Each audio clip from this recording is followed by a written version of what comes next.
Matt Day here with Parsons, Graham and Day, and all the time parties are violating orders of the court or custody agreements, right? Happens all the time in divorce and custody court.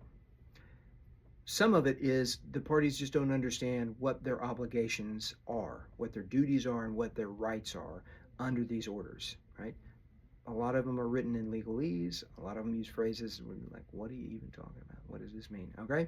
But there's frequently somebody, and sometimes it's both parties, a lot of times it's both parties, violating the custody agreement. Hey, I just got done taking them to the dentist.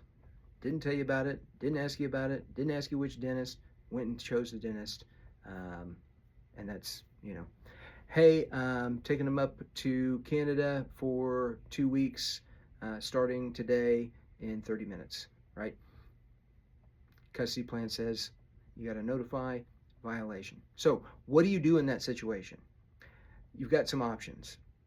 Most obviously is trying to address that with the other parent and say, here's my problem with what you've done and why I don't want it to happen in the future, okay? You may agree that that is the world's best dentist and that your only objection is you weren't included, you weren't notified, right?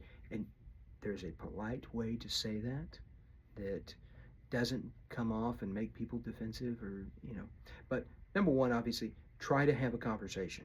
If you can resolve it with a conversation, you've just saved yourself attorney fees, time, headache, heartache by having to go back to court. Because the next level is to contact an attorney, file a motion, either a motion to enforce or contempt citation, and go back to court. And a lot of times in these situations where there are violations of custody orders by one or both parties, the court will frequently appoint a parenting coordinator. If you have a parenting coordinator and you have a violation of your custody agreement, you can't resolve it with communication. Your next step before contacting an attorney is probably going to be contacting the parenting coordinator and see if the parenting coordinator can't straighten it out. All right. So there are options available to you, including going back to court with a contempt action or a motion to enforce. But probably one of the healthiest things is try to engage in a conversation as to how you believe that the custody plan should be carried out to the benefit of the children.